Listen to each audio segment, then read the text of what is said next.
Miller Company. And I registered that next morning at SMU. I'm driving down through Snyder Plaza, right there by SMU, and I passed by a place that said Porter Real Estate, Ralph A. Porter Real Estate. I did a turnaround. I had my, t-shirt on, a pair of shorts, and I walk in, and there was a little lady. I still remember her name. Her name was Irma Langren, and she was there as a residential broker. And I said, "Is Mr. Porter in?" And she says, "Well, I'd like to set an appointment with him." And she said, "Wait just a minute." So I wait. She comes back to me and said, "Well, Mr. Porter will see you." I said, "Well, I'm not dressed properly." She says, "Well, it's okay. Come back and talk to Buddy Porter." And I go back and I tell Buddy Porter I thought I had a job with Henry Miller. And he said, "Well, what do you want to do?" And I said, "Well, I just want to learn. And I'm going to, I just signed up for some classes at SMU in the morning. And I'd like to come in at 11 o'clock if you've got a position open, and I'll do anything you want me to do." He says, "Okay." He says, "Here's what I'll do." He said, "I know Henry Miller well, and they were contemporaries." And he said, "Well, I'll give you $75 a month, and you come in and you can post the rental collections on the duplexes we manage in University Park." I said, "That's a deal." And I said, "Can you help me learn a little bit more about commercial real estate?" He says, "Yeah, we'll help you get your real estate license. And then, if you can do something in 6 weeks, then you can go ahead and I'll help you get it closed." So I thought, well, boy, that's aspirational for me in 6 weeks to find something. Well, I take the job. Henry Miller doesn't call me back till about 4 weeks later. And when he gets back in town, and really they had an intern with Charlie Jackson, who was the halfback for the SMU Mustangs, and he was working with them that year, and they thought that he was going to stay on this summer, and that's why they never committed to me. But little did I know what Henry Miller was going to tell me when he called me 4 weeks later. So what happened is that I start looking through the listings, and the listings are manual, and I see one commercial building, and it was a widower that owned the property, and she was a friend of Irma Langren, that little lady that I spoke to when I came in to ask for a meeting. And sure enough, 3 days later, I had a date, and her father owned a car company, on Ross Avenue. And I walk in, he says, "Herb, what are you doing this summer?" I said, "Well, I'm working in real estate." He says, "Do you have any commercial property?" I says, "Mr. Shalat," I says, "Yeah, there's a great property on Greenville Avenue." I said, "I used to live over there near it, and it's got a drugstore and a supermarket and a garage and a little Stan's Blue Note right at Greenville and Goodwin, and probably every one of you know about that little building. And right now, I forgot what restaurant's in the corner is turned over number." He said, "Well, give me some information." I said, "Okay." Well, sure enough, in about a week, I had it under contract to him, and it sold for $49,000. And then I was asking around about anybody else that I could help. And my sister said, "Well, our friends are coming back from the military. Their mother might be thinking about looking for a house." I called her up, and she said, "Yeah, I'll look at houses, and I'll see if we can find something, and I'll get Mickey and his wife in, and they'll look at it with you." So in 2 weeks, Mickey comes in. I've done some research, and a house on Azalea, a cute one, she says, and they came in and see it, and they loved it. Put it under contract, $29,000. And I'm already now about 4 weeks in the business. I've got 2 properties under contract. Mr. Porter is going to help me close. I get a call from Henry Miller. He speaks really slow. He says, "Herb," he said, "I'm sorry, Herb. Nobody was here to tell you that Charlie Jackson didn't work for us this summer, and we had a job for you." I said, "Mr. Miller, you will not believe what happened." I said, "After you were out of town, I got a job with the Ralph A. Porter Company." And I said, "The 4th week here, I've already got 2 properties under contract. My share, the commission is $7,000, and I'm going to go blow this money with my 2 buddies up in New York City." And he said, Herb, you got 2 parties already under contract. I said, yes, I do. And I said, I finished in school in 2 weeks, and these deals are going to close. And but I said, Mr. Miller, I'd like to come to work for your company when I graduate. He says, Herb, he says, I think we'll have a job for you. So that was my experience first looking at for a job, and what had happened. And that's how, when I graduated, I came within the company at 21 years old. So, you have, I think you have such a better opportunity, those of you who are in real estate today, than I ever had. And let me tell you why. The market was much smaller. This is the greatest real estate market in the DFW area of the United States of America. So what's important here is that you take advantage of every day and you learn every day. And I know that, we're dealing with all kinds of issues that, you never thought you would face. But let me tell you something, get used to them.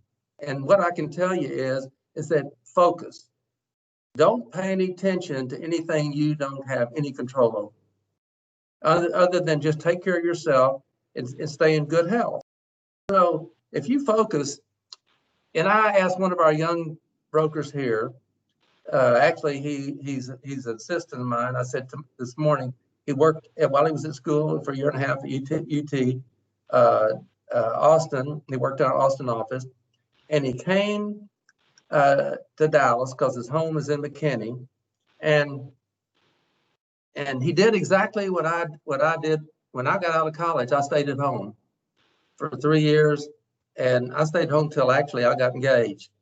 And so there's some things that are really important here. Is that I think we think of all the things that Dallas has to offer, but what's more important, the most important thing I think is you getting your career started the right way, and overcommit yourself to studying, not only in school, but I strongly would encourage each and every one of you to get an internship with a commercial company. If it's residential you want to be in, get an internship with the residential. I don't care if you work for $75 or you do it for free. Get that experience so that you get exposed to some of the things that go on in the business. Mm-hmm. And as Randy and I've talked, and Julie and I've talked, so many things are different than what's in the book. The book teaches you how to think. The book doesn't teach you how to close a deal. You got to use your brain. You got to develop your creativity. You've got, and all that comes along in a process. It comes along in a process of of working hard, and I think that to build a career in real estate is not an 8-to-5 job. If you want to be an analyst and that's the area you want to be, and you're not a salesperson, put the extra time in, whatever you do, so you rise up through the ranks. If it's administratively, you become the leader. You increase your wages. If it's in entrepreneurial, it's in the brokerage business, which absolutely, I love the brokerage business. I love people. I love the challenge. I love to learn 10 new things every day. And I think that's what I want you to focus on, is your career, and you develop your business plan of how you are going to be successful, and not just be successful, but be the best. Right. Because you have so much potential and you've got so much bandwidth. And so don't ever think that you've topped out. You just never top out in this business, because it's so massive and so big, and it's your capacity just it helps you become more successful. Yeah. And I don't mean to cut you off, I'm sorry, but I think what you're saying right now is a perfect segue into our first segment, which is achieving success in real estate brokerage. And you've already touched on it a little bit, but I think students like me who look up to successful figures like you, we kind of want to know like your blueprint basically, and you've kind of given us a little bit of that, but I just want to know, what specific skills do you think young and even seasoned professionals need to master in order to have a competitive edge in the industry? Okay. Now, brokerage is the I'm going to get into that, but let me tell you where when you master these skills that we're going to talk about, and I've spoken out. I've had one meeting with the class out at UTD, and I really focused on the entrepreneurial side of the business. You're entrepreneurial over here on the brokerage side, but because you do so much research and get so much knowledge, I hope you want to own real estate. So I hope you do, because it's something that is right at your fingertips if you're in the real estate business, and there's nothing like it if you're a good operator and you learn it well, is that, to have investments and build up equity and have sustainable income and have extra cash that comes in on a regular basis to help you do other things and grow your lifestyle or whatever it is that your aspirations are. So we train more people and I think that have come out of college than anyone that I know of, even in commercial and development companies. By the way, I just want everybody to know, that the development side of our company dwarfs the brokerage business. But the brokerage business is where you learn everything to be successful in development. And there's a couple things that are really important with the young people that we hire. The most important thing is their personal passion, and we never know that. That is just with if a person wants to succeed, you're not going to stop that person. And we encourage everybody in our company to be the best that they can be. So we like them to, when they come in, many of them in today's world really aren't great salespeople.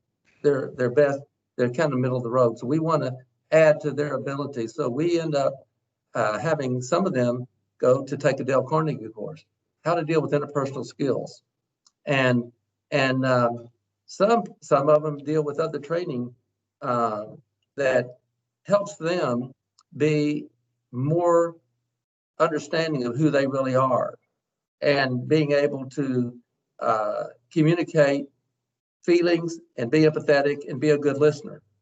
And then other things that we do is to encourage them to take a Toastmasters course. These are after you've graduated, and that puts you in a position of being graded by peers. There's topics assigned to speak, and there's sales pitch talks that people make, and they get evaluated. And there's no quick, get rich quick plan in real estate business. And in fact, it's a long-term business with short-term cycles. So every one of you has to be your own risk officer.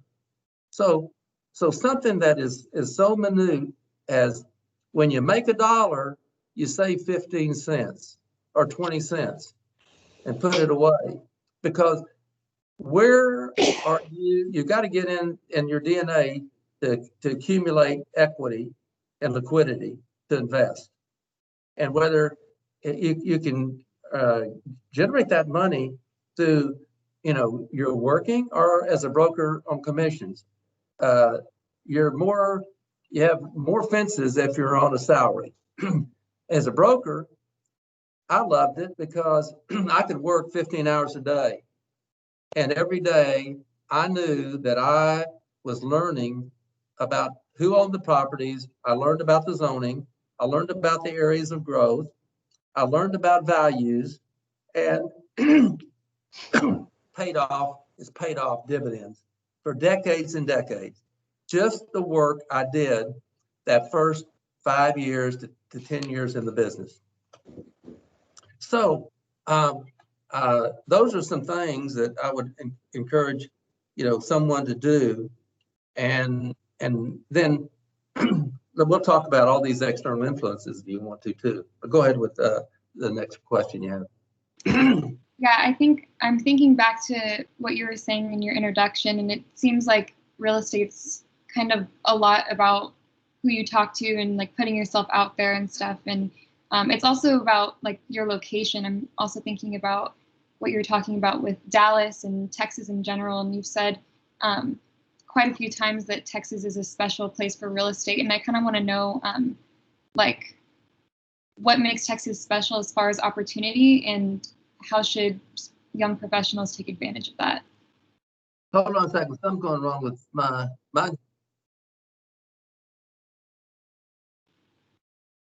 Is there somebody calling in here that let me get Teresa. Hold on a second. No worries.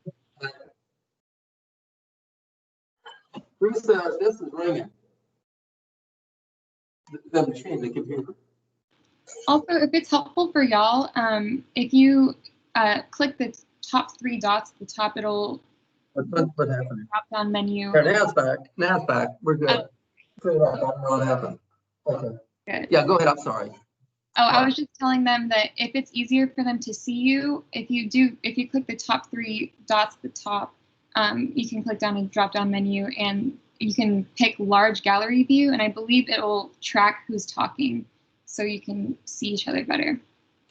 Or together mode also. Or together mode, yeah. Is that coming on your end? That stuff that's was coming out on my computer. Was that from your side or my side? I didn't hear anything, but yeah, didn't it? It was on this side. Okay, yeah, go ahead. Mm-hmm. Okay, go ahead with the question. I'm sorry. I was talking about kind of the location that we are and how young professionals should take advantage of it, like Texas specifically and the DFW area. Okay. Well, we started off in Dallas, and I was with Henry Miller Company. So a little part of that growth, so you can understand anything's possible, is, I started with a company that was 5 people and started off in farms and ranches because that was the position that was open. So for 5 years, I was able to learn the land and in every county around Dallas. And Dallas was a pretty small city at that time. It was maybe 1.2 million, something like that. Now we're 7 to 8, and so everything you do, you learn from. So Dallas, had great visionaries, and there were so many things that happened. Texas Instruments coming here and Brandon Fairways coming here early on. Things that great leaders, were active with the city, and it became we grew with the city. So that company grew to be 1,700 people, and there were 5 real estate companies that I interviewed with at the time. Every one of them had about 5 or 6 people, and so I picked the right company, and I played a part in that growth of that company. And the other 4 companies were J.W. Lindsley and Stanley Hickman Company and Majors and Hudson and Hudson. They all disappeared. See, so understand that you really can have a major influence with whoever you're with, and you just learn and you take on leadership roles. So the city continued to grow, and we grew with it. So we then moved out to when I set my company up. Actually, I expanded. I was president of commercial operations of Henry Miller Company, and I expanded. I was also president of Henry S. Miller Development Group.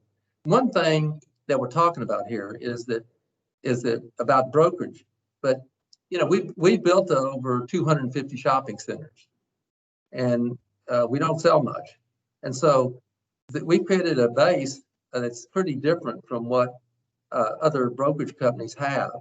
We operate like a small company, very entrepreneurially with a brokerage company. And the brokerage company is a very important ingredient to our company being proactive on everything, taking care of the customer, every single day. And so, I've got all kinds of stuff blinking on my computer. You hear me okay? Hear me, Julie? Oh, yes, we can, Herb. Arden is experiencing technical difficulty. Everybody in the audience can hear you. Okay. Arden will rejoin us, but keep going. We can hear you. Okay. So, we grew with it. We grew. Those other companies didn't, and it's all about being with the right people. So you've got to qualify whoever you go to work for, and be sure that there's a growth path for you, but you can't grow at a speed that you might want to grow if you have a company that's not growth minded. See, so you have to really interview the companies well about what their programs are, because this state is going to have so much growth. There is so much opportunity for you in the future. And so you take on that role and really do a very good job of interviewing, because some companies just aren't going to last and aren't going to be here. And this pandemic is causing some major problems, because we don't know when this is going to end, and we don't know if there's going to be another one. And so what you need to do is you got to see if a company has a strong base, because if everybody's commissions have gone down substantially in residential and in commercial particularly. So, but what I want to I don't want to go into another topic unless Arden is okay with it. And is Arden there? I can't see her. No, but I just want to say, Herb, I really appreciate all of your comments, and I know they're very helpful to students, because as they're trying to figure out how to navigate their career and overcome some of these challenges, your words are very encouraging and very helpful. So I really want to thank you. What direction would you like to take the conversation, Herb? Well, what I'd like to talk to you, the students right now, about, some things to focus on right now that will help you get through this pandemic when it's affecting our lives in many different ways. And some of the things that I think are helpful. I've always played sports, and today I'm on the board of MD Anderson, the best cancer center in the world in Houston. And I was talking to the doctor that heads up the hospital, and I said, I've talked to a lot of doctors about exercise. Now they can't quantify it; they can just tell me they know it's good for you.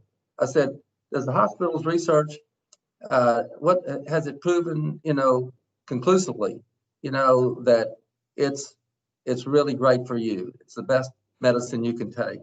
And he said, ask me that question tomorrow after the board meeting, because I'm open for questions. I did. George H. Bush was there, Kissinger was on the board, other corporate heads, Charles Butler, HEB's on the board. All these guys, that are prominent in the United States are on the board. And I asked the question. He goes into a medical dissertation, and the bottom line is, he says, there's probably nothing better you can do than to work out. Well, I was working out about 4 days a week, and I had a regimentation with a bunch of guys from the company where we'd run, at SMU, as I told you. And he said, you work out every day. He says, you work out every day. And he said, I think what he wanted to do was get everybody to have in their DNA the fact you get up, you work out 15 minutes minimum. If you can work out more and it's more strenuous, the better. But he says, work out every day. So I just want to pass that on to you. I felt like that information was coming from the man upstairs, and so that's something you can do. And it's really good today, because what it does, it deals with tension. It helps you clear your head. it gives you a lot more energy. Also, I'd say focus on family and focus on friends. Your world is really small, but it's quality. And focus on family and focus on friends, because that's where you're going to get a lot of support. And stay safe. Watch your health, because this is a dangerous time. And those are things that I followed today. And what I think is that get you an internship, but I think I always felt that I wanted to keep myself overcommitted. I was always chasing, getting caught up. I think I told my wife once in my life that I was caught up. And I think be a type A person, because you end up with a lot more energy and you do a lot more things. And, a leader does things other people don't want to do. A lot of people don't want to do things. I would suggest that you take the lead, and really spend your time and focus on learning this real estate business. It takes an awful lot of time, and it's a lifetime of learning, and it never gets boring. And I would say stay overcommitted. Yeah, I would go that way with that. And I think that we can now, go a little further if you want to, Julie, and talk about what happened in the worst recession we'd had up to the time we are now, and what the difference is. We learned from these cycles, because these are external cycles that we really have very little control over. And just like in school, I think if you're 70 or under, or 69 and under, you're failing. And what happens is when you make decisions about life and about real estate investments and about how you're spending your time to grow yourself in your profession, you got to be sure that you're right. You're going to be right, over 70% of the time. And the external influences cause us to, have, when they're 10%, we assess it and we put that into our actions. But when it's 35% or 40%, it doesn't make a difference how smart we are, how hard we work. We have no ability to really change that. And you have to be sure that you are setting yourself up strategically in your business plan to have enough liquidity, have enough cash in the bank, to get you where you want to go. Sometimes companies cut people, give them pink slip, furlough them, whatever. And you got to be able to sit back and think and not panic, but go to the next level. But let me tell you what, you will always find something. There's always something to do. And if you're thinking about, real estate, someone will always, if you're a aggressive person from the standpoint of having a passion to work in real estate, various forms of it, I think there's always a job that's going to be available in this area, because this is such a big industry in Texas and in Dallas. Sorry, I don't mean to cut you off. I just wanted to jump back in. I don't know if y'all saw, but my computer completely freaked out and I had to restart it, but I'm back. And I kind of wanted to, you were kind of touching on it, but I wanted to focus on our next topic, which is navigating our environment right now and COVID and everything. And in our meeting last week, you were saying that you've seen your fair share of economic downturns and market crashes. And I want to know how COVID compares to that, and especially when it comes to retail, and what are your market predictions for a post-COVID future? Okay, well, COVID's caused our company to basically operate remote. A lot of companies weren't prepared for it, just like a lot of restaurants weren't prepared for curbside. They didn't have good websites, and they were doing most of their business with the sit-down dining rooms. That's all changed, and we have created. This caused us to create our proprietary digital marketing program, where there's the convergence of digital and brick and mortar. And I don't know of any other open air center operator that has it. Somebody can say, well, I can go market, but not like we do. We buy time on Facebook, Instagram, and Google. We'll go out with blast. Our people, we have 9 people in that program, and it gives us a way to compete with Amazon in a very good way. We have testimonials. We've saved stores from going bankrupt.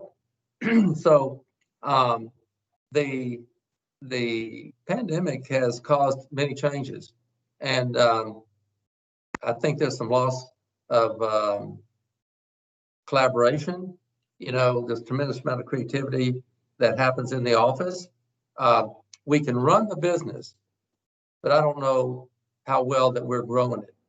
There's too much disconnection, too much disruption with most businesses today, particularly when we're the type of proactive company that we are. And what happens also is that, we're seeing something happen for the first time ever when the economy is closed up and retail has to have customers. And online sales grew. Now it's about 16%. It grew from 10%. But still, when you look at, really the brick and mortar, the neighborhood shopping center, the community shopping center, it's here to stay. You can read all you want about retail's in the tank, but there's going to be a lot of people go broke. But those people haven't embraced the digital platform. They didn't have it. And there could be a couple 100,000 stores in the country close up. It could be 50% of the restaurants close up. The thing about it is, the weak guys are not going to make it. Just like if you're a bad investor, you're not going to make bad decisions. So we're gonna see a total regeneration of stores and type of businesses come back in. But right now, we've only gone down 1.5% of occupancy. This market was 94%. It's 92.5% now. So what are we doing? And we've had 1,300 tenants. We have over 3,400 tenants that come in that we have in our management portfolio, and 1,300 have come in and asked for amendments to help them with deferments, to help them with partial rents, to help them even with no rent but triple nets. And our people have worked with them, because we're not going to let any company go broke. I mean, somebody that is dealing with external influences that they have no control over, and they're hard workers, they're going to make it back, and we're going to help them. Now, I can't say that the institutions are like that, because I came up, my family and my parents had a little tiny clothing store in the inner city here, and I grew up in that store. So that's something that we're going to still see play out, Arden, as it relates to how the industry, bottoms out, and is still. I mean, you might see over the next day, November, December, January, the worst part of this, and the reason is that the PPP money, Payment Protection Plan money, that was granted to people who had under 500 workers, that helped keep your businesses open and to pay the salaries. It's ending. There's not another program that probably will be put in place till maybe late January or February. There's an awful lot that could happen here. So listen, don't worry about it. Don't let all this bad news, get you depressed. Just focus. You stay focused and let what you don't control, just let it happen. It's going to get better. It's a cycle. It's a correction. This is a bad one, but there's been corrections in 73 to 75. There's been a correction in 79 to 81. There's been a correction in 86 to 90. There's been a correction in 08 to 11. And now here we are in another cycle.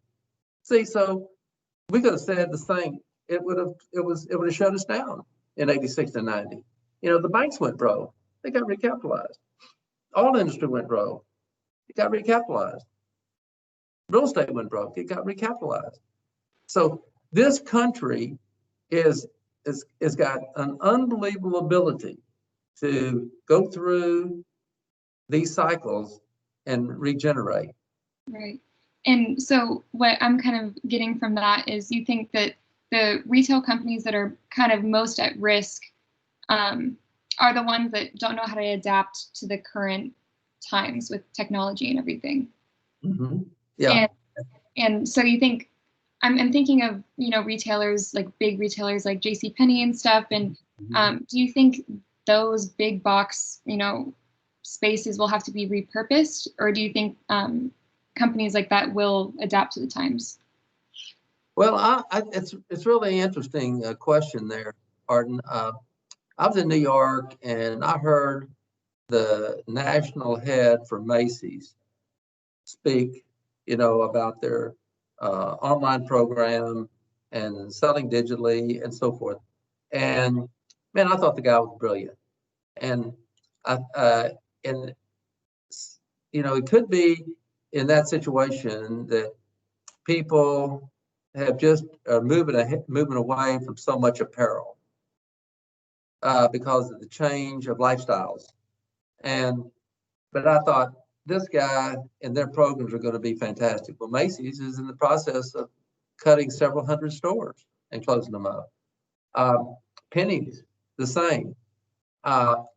And look at the number of bankruptcies that have taken place.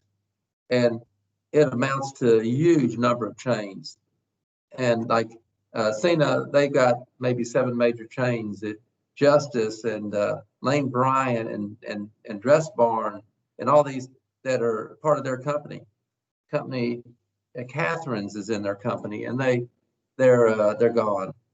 I think that it's just a readjustment. It's just too much retail. We have too much retail space per capita. We're somewhere around 25, 26 per square foot per capita, where in Europe it's much, much lower, other countries. Right. So, but look what's happening in Amazon. It's growing slowly. And you were mentioning that, sorry, I don't mean to interrupt. Yeah, go ahead. You were mentioning that we have too much retail per capita. Do you see these spaces being repurposed? And I'm wondering what spaces or what is going to go into these spaces that are now going to be transformed. Yeah, I'll give you an idea. We're re-tenanting some spaces, and up in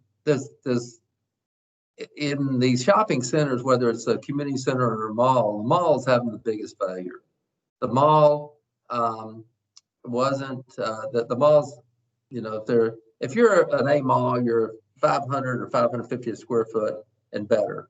North Park falls in that category. Stonebriar falls in that category.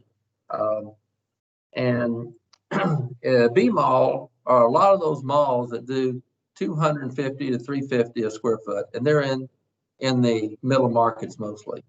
Some of them are here. In other words, we had 26 malls. We have 13 left. In other words, Collin Creek closed up. Vista Ridge is basically empty. So these type of centers are going away, and there was just too many to support. With Amazon, basically attacking most of their departments in the department store, and also the power centers would go around the malls, and the power centers are the Bed Bath & Beyonds and the Joann Fabrics and the Targets, and they have better access. You drive up and pull up in front of the store, and they have more expanded apartments. So they were taken away from the department stores. So we are seeing a transition right now that there's going to be probably 30 to 40% of the malls left in the country, and they're going to be repurposed. Redbird's being repurposed right now with direct mail, all kind of medical uses and so forth. Now take the center here in our Metroplex up near in Denton. We operate that center. There's been a lot of money put in. When we took it over for Chase, it was, you could have put a match to it. It was going down in the center court. There was a bungee jump. I mean, can you imagine? And even the liability with that. And the center, it was, the inside was remodeled, the outside was remodeled, and Sears is closed up. It's new floor decor is going in with 76,000 feet, and Cons is coming in. There was a DSW shoe store that was only on one floor of a 2-story building, had 30,000 feet on the floor. That's been converted into a fitness center where a home was created and an atrium in the middle. And the second floor now has the yoga salon. It has spin cycle. It has 2 gyms. And then the down floor has see, they're converting. There's another store that's going to be a clinic in the mall that was given up by dealers. See, so entertainment is clearly important. We have bowling around it. We have a theater inside the mall, and we are looking at a couple more entertainment operations. So we're making it fun, but you just can't sit there and do. It's like, okay, everything's okay. The business is changing. The customers, particularly millennials, they love shopping. They just want to have it, and they want it to be fun. So we're converting it. We're converting that center. So, but the mall business is really in big trouble. The best part of the retail business is in the open air strips. And I want to get to that, in just a minute. So yeah, you can go ahead and jump into that now, because my question was kind of like, it's really good that you bring that example, and I think it's good to visualize using your example, because it's hard for people like me who don't have much experience to visualize it, but now seeing how you're repurposing it, it's easier to visualize. But yeah, go ahead with what you're about to say. Well, I wanted to give you a vision of how you start off. First of all, I think everybody should get an internship if they can, and start getting tuned in to what's happened and what's happening in the business, and talk to people that are very successful. And we have a lot of those guys in our company, and there are other companies as well. So I think that is really a good step, so that you start learning real early.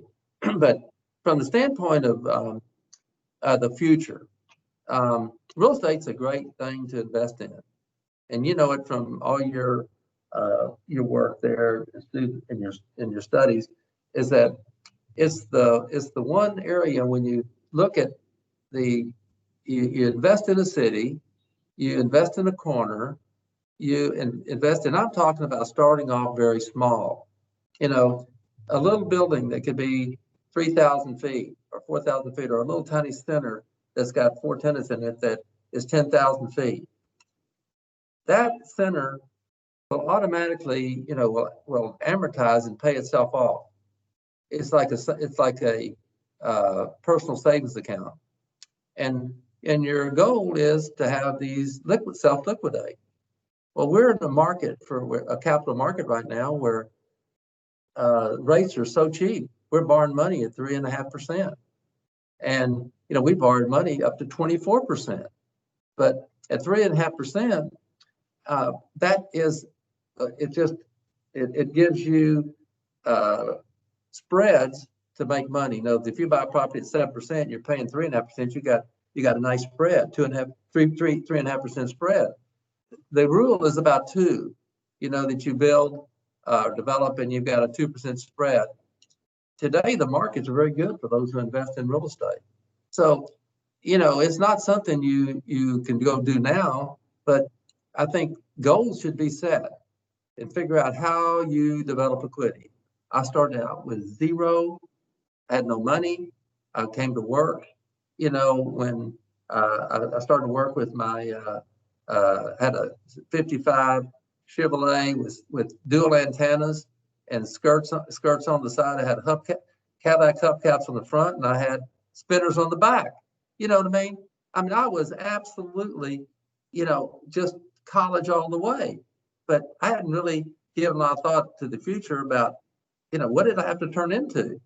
Well, I quickly found out, when I asked Mr. Miller to go in, look at a property with me, and he gets in my car. I pull up to the building, and I'm in my '55 Chevy, and I'm there when he's there, and he's in a slow talking voice. He says, "Herb, are you going to operate your real estate business with this?" And I said, thought quick. I said, "No, Mr. Miller, I'm going to buy a new Chevy too, very fast, and it's going to be nice to take my customers in." So, I mean, I wasn't even thinking. So there's just things like that happen. You learn every day what you have to, what you have to grow into, and how you have to learn to be professional. But I'm talking about a lot of things. I've got a lot of things on the table, Toastmasters and this and that, Dale Carnegie courses to learn, how to win friends and influence people. All that's good. It just all comes together. But, you and the students are like a piece of clay. How are you going to be molded? You want it molded the right way. You got great instructors that are helping you mold yourself.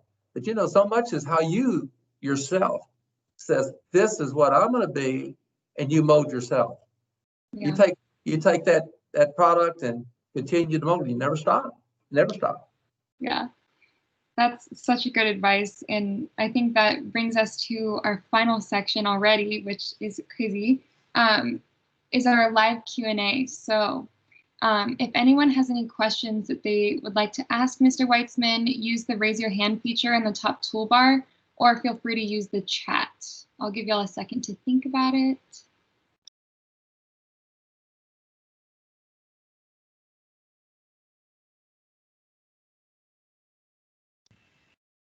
Hey, Herb, this is Randy. Yeah, Randy. You're doing an awesome job. I know the students appreciate it. Julie and I just can't thank you enough for what you've done for them. Dean Percool was actually with us for the first 45 minutes, and he had to leave us, but I'm sure he got a lot out of it as well. I wanted to ask you, could you elaborate just a little bit? Because I was so impressed when you first told me about your proprietary digital program, that you were so futuristic and ahead of the curve. And I think if I can read between the lines, you were saying if you hadn't done that, the coronavirus situation would be more challenging. Is that a fair statement? Absolutely. Absolutely. There's a convergence that I think is going to continue to grow, Randy. And I think it's absolutely essential. And we're we're helping all these tenants build websites. And then we have consultants that help them interplay with where we create a geofence around a community center. Let's say it's 3 miles. We do a promotion, and we might go into hit 35 to 50,000 people, and we're directing them to the center, or we're directing them to specific stores, and the stores are picking up with their specials. And when somebody gets into that geofence, in that area, and they say, I'm looking for a restaurant, we pop up, in our restaurants. We have now also gone from 2 to, in some instances, 10 restaurants in a community center. This alone has changed community centers and made them much more viable, because we get the customer coming there 2 times a day. But the digital is absolutely essential, and we're growing it. We're committed to it, and it's been amazing how I can give you a story of a restaurant that he was way in debt way delinquent on his rent, and his son, like he was young, was with him, and he knows technology. The owner of the restaurant did, and we helped him with the new website. The son got involved, and that store, we started it in this pandemic in March, and toward about the 20th of April, we started seeing sales tick up for them, and because of their curbside, and it was improving, and deliveries were improving, and digital orders were improving. and they paid back. They got so good at it, they paid back all the delinquency, and they're doing more than day by day, comping per day of 19. And it's amazing. You see, so when you converge the digital with brick and mortar, people love to shop, and give them just other different options. So I think those that really learn it well, Randy, are going to be much more successful. Sales are going to increase. And Herb, didn't you tell me that even some of your upper level executives in the business were resistant to this at first? Oh yeah. When I talked to all my guys and everybody in my company, I'd already brought my CMO in. I said, "This is what we need to do," and it goes back to exposure. Okay, what I was saying, Randy, because I go 2 times a year to the trustee meeting. I'm a trustee with ICSC, International Council of Shopping Centers. So I'm there for 2.5 days in meetings, rubbing shoulders with all the top retailers in the country, and because they're on the board, and I would hear it's uncensored, and they would get up and talk about what they're doing, and I would hear about them investing. Some of them were spending money, and the loop didn't close. They got bad technicians or bad advice how to do it, but they were spending the money. They knew they had to get develop their online business, and I knew we had to, and I was there seeing what they were doing. So when I came back and I said, "This we're going to do. It's going to cost a lot of money, and the centers are going to have to pay their share." Everybody said, "We don't want to do that. What do we do? It's a waste of money." Today, they're coming in on their hands and knees. "Help me with this tenant. Help me with this," to our marketing department. And they learn now how important it is, and it's a huge asset. When we sit down, Randy, with taking on a management account, we show the funds because they won't spend the money because it's expensive, and they don't want to reduce their FFO. And sometimes there's a shelf life on their asset, so they haven't done it. And when we sit down with them and we're pitching a management account, it helps us tremendously. We can save $100,000, $200,000 just keep one tenant in business, and they're the beneficiary of it. So it's really amazing. So, and what I also want, Randy, is Lisa Barker at some point, who's our CMO, to come out and speak to all the real estate people about this, because they will really understand it. Yeah, she was your lead, wasn't she? What's that? Wasn't Lisa your lead? She's my CMO. She developed it, right? Yeah, I've met her several times. She's a gem. Well, I'll let these other students have a say. Yeah, that was a great question, though. Thank you for asking that. I think the first person to raise their hand was Laura Rodriguez. So go ahead and unmute your mic and ask your question. Hi, Mr. Weitzman. I'm Laura. I'm actually in Julie's Principles of Real Estate class.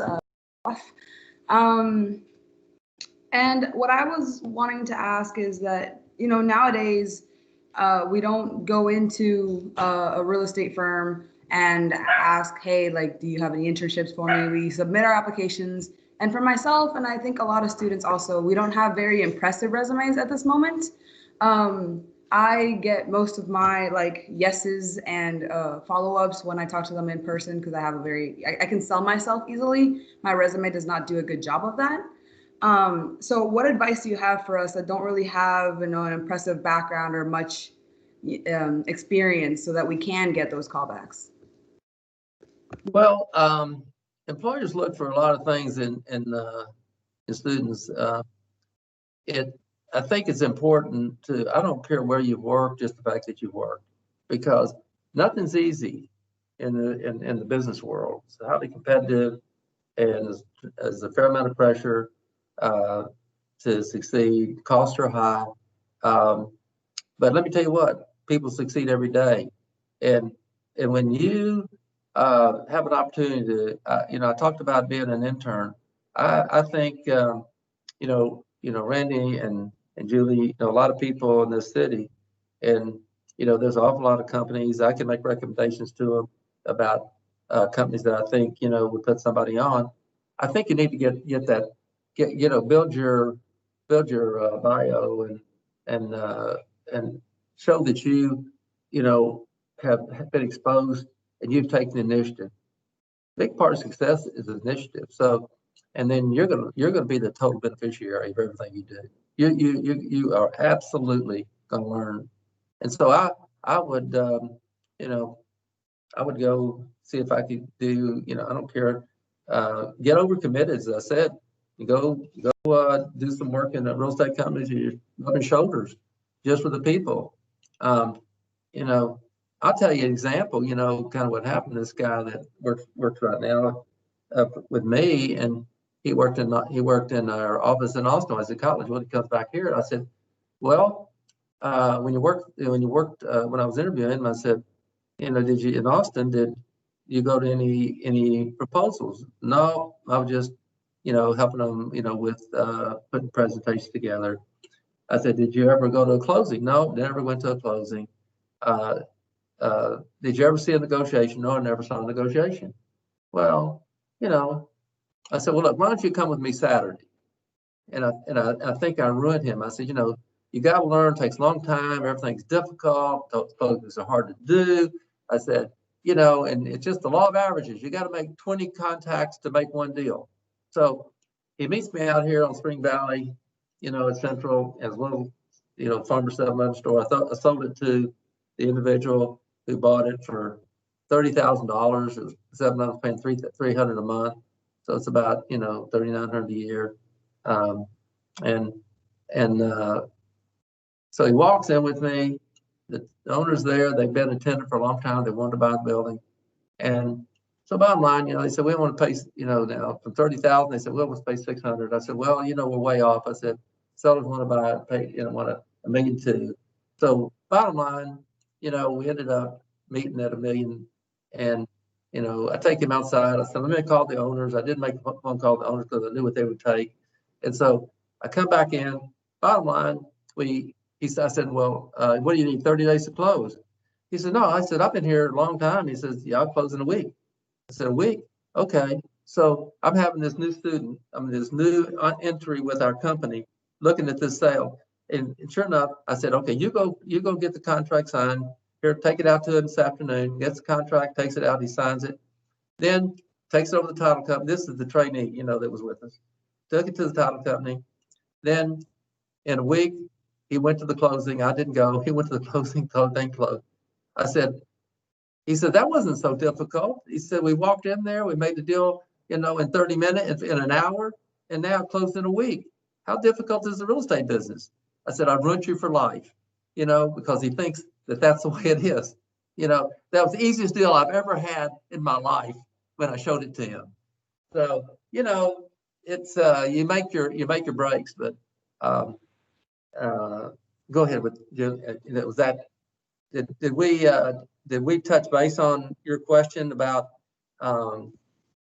your resume, and is there anything else I can add to that? Because I think you need to just go work. I don't care if you work for a month, you do something, put it on your bio, but take the initiative, and people recognize that. Herb, can I ask you a question? Yeah. How do you view when you see a student's resume and they list on their case competitions or major projects they've completed at school? If they don't have that internship already, do you think that adds credibility to list real estate specific projects they've worked on at school, or being in the real estate club board or things like that? I think if they're debating the case like the competition, really, I think it's very, very important. I'm on the Financial Council at the University of Texas, and they have one of the better competitions in the country. And I don't know if UTD participates in it. And there's 16 universities with real estate schools come in, and top executives come in are the judges, and every one of those, and they give out bios of every student that's graduating in real estate that year. everybody gets it, but I guarantee you, the judges that are there are hiring the people that are competing. Absolutely. That was a good question. I'm looking at the chat right now, and someone asked a question that was relevant to something that you touched on earlier, which is investing in real estate as fast as you can. And they said, what are some criteria that one should take into account when looking to invest in potential properties right now? And with your question, is something, there was a blip in here on the I missed a few words. Was it what were the most important things to look for when you're investing in properties? Yeah. Okay. Well, here's what I think you should do. Nobody starts out with a lot of money most of the time. So I had nothing, and what I did is I was starting to take 5% interest, and I went into deals and put deals together with people. Now you can go get a house, and 5 of you go put a little bit of money in and get a loan. And then what's important is that if I'm never gave money for philanthropy, I think, oh, golly, I can't do that. I can't afford that. But if you start out and you give the money, you give $100, then next time you give $500, next time it might be 1,000, and the next time it might be 50. What you do is you realize you're still going to eat. Once you do it, you're not going to miss it. And what real estate investing is pretty much the same. You got to get comfortable because there's a fear of paying off the mortgage, and that fear goes away once you start doing it. It's like learning to swim. So that's why I want to encourage you to go and get 10 friends and put together, a little bit of money and somebody go out and find a rent house in the city of Richardson and go rent it. I've got a rent house, that I bought a long time ago, still have it, and I think I paid $22,000 for it. Now it's worth $1 million. That's amazing. I think I rented it for, I think I might have been getting $200 a month. Right now it rents for $3,500 a month. Wow. See, so I'm giving you, I swim in this every day, all my life. And this, I'm telling you so go out and get you a little rent house together. And I've got a deal on Garland Road that were with my high school buddies that I went to school with. And it was a building that I was going to make a deal with Kentucky Fried Chicken in it. And I put 6 of my high school buddies in it. I made phone calls to them. And you know what? We still are partners. I can't tell you how many decades we've been a partner. This one's in Florida, this one's here, this is here, and it's now, gone up in value. They're still in the deal. I don't know why I'm in the deal with them, but we're still there. And everybody gets a check. Yeah, that's so amazing. And I love hearing your stories about your investments because, that margin is pretty amazing. You can do that. You can do that, It's a good reminder because it seems daunting at my age, but it's definitely a good reminder. I think it's daunting. It's daunting, but what you got to do is you got to get your toe in the water. Exactly. Yeah. We have time for one more question because I know we have 5 minutes left, but JB Garza asked a really interesting question in the chat, and it's kind of different from what we've been talking about. He asked, how do you see the future of renewable energy products being implemented into properties such as solar? Such as what? Solar energy. You know what? That's kind of out of my field. I don't want to say something that might not be correct, but solar, we haven't used solar on any of our centers yet. And we prorate, all the utility bills for a center. And we don't get into it. Everybody pays their own bills. So, if, with net, the triple nets and net charges, that the tenant pays for in their leases, that is standard. What we do get into saving money because we have, for like taxes, we render taxes every year. Try to keep the taxes low. But when it comes to renewable energy and solar, we have some, electric car chargers at our centers now. I think it's evolving, but from our world of retail, it's not a big factor. But I wanted to tell you a couple things that I'm gonna leave you with. First of all, when you're getting into business, and even now, the philosophy I've always followed is do unto others as if you were the others. And so you're always treating people right, you're treating people fair. And another, is the worst bankrupt in the world is a person who has lost his enthusiasm or her enthusiasm. Let me tell you something, we've gotten so good in Dallas, Texas. So look at the bright side always, because, this is such fertile ground for those people who want to, be successful, and you're getting a great education out there. And lastly is the obstacle is something we see when you take your eye off the goal. And that's that if you stay busy and you're focused, you're growing, you are going to know you're growing. You might not, progress every day and have a conscious awareness. But let me tell you something. You go 2 months of doing good things, you're going to have a realization that you're not at the starting place anymore. You're further down the road. And that's what your professors are hoping for. That's what I'm hoping for. And I think we'll close on that one. Okay. That's awesome. Thank you so much for being so generous with your time, and everyone be on the lookout for future events with Mr. Weitzman, hopefully coming next semester. We're really excited to have him as a resource, and thank you all for coming out today. I hope you have a really great weekend. Take care. Bye-bye. Bye. Thank you. Thank you very much. Bye-bye. Good to see you. Bye, everybody.